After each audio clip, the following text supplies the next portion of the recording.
জনাব মুজিবুর রহমান চৌধুরী ওরফে নিক্সন চৌধুরী সাবেক সংসদ সদস্য ফরিদপুর ৪ সংসদ সদস্য পদে দায়িত্ব পালনকালে নিজ ক্ষমতার অপব্যবহার করে বিভিন্ন অনিয়ম ও দুর্নীতির মাধ্যমে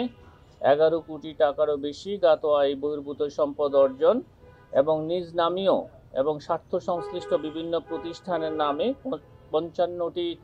ব্যাংক হিসাব ব্যবহার করে ১,৪০২ কোটি টাকারও বেশি অস্বাভাবিক লেনদেনের মাধ্যমে তার অপরাধলব্ধ অবৈধ অর্থ হস্তান্তর, স্থানান্তর, রূপান্তরের মাধ্যমে মানি লন্ডারিং সংক্রান্ত অপরাধের দায়ে দুর্নীতি দমন কমিশন আইন ২০০৪, দুর্নীতি প্রতিরোধ আইন ১৯৪৭ এবং মানি লন্ডারিং প্রতিরোধ আইন ২০১২ এর সংশ্লিষ্ট ধারায় একটি মামলা রুজু করা হয়েছে। অভিযোগ সংশ্লিষ্ট মিসেস তারিন হোসেন স্বামী মুজিবুর রহমান চৌধুরী ওরফে নিক্সন চৌধুরী ফরিদপুর ৪, মিসেস তারিন হোসেন তার স্বামীর জনাব মুজিবুর রহমান চৌধুরীর প্রত্যক্ষ সহযোগিতায়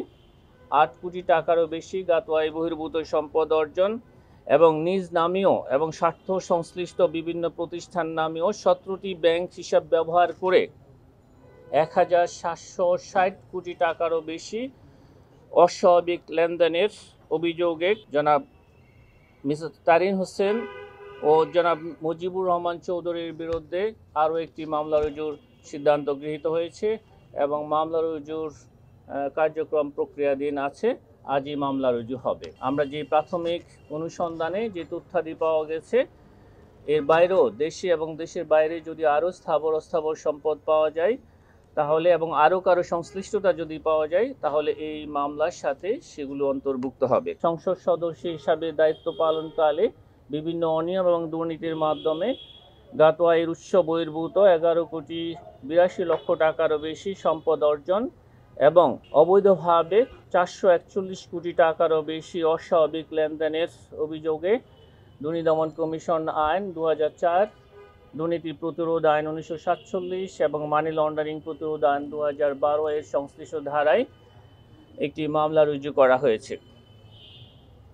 অভিযোগ সংশ্লিষ্ট জনাব আফরোজা সুলতানা এবং জনাব আনোয়ারুল আশরাফ খান পরস্পর যোগসাজশে অসাধু উপায়ে জ্ঞাত আয় বহির্ভূত প্রায় ৪ কোটি টাকার সম্পদ অর্জন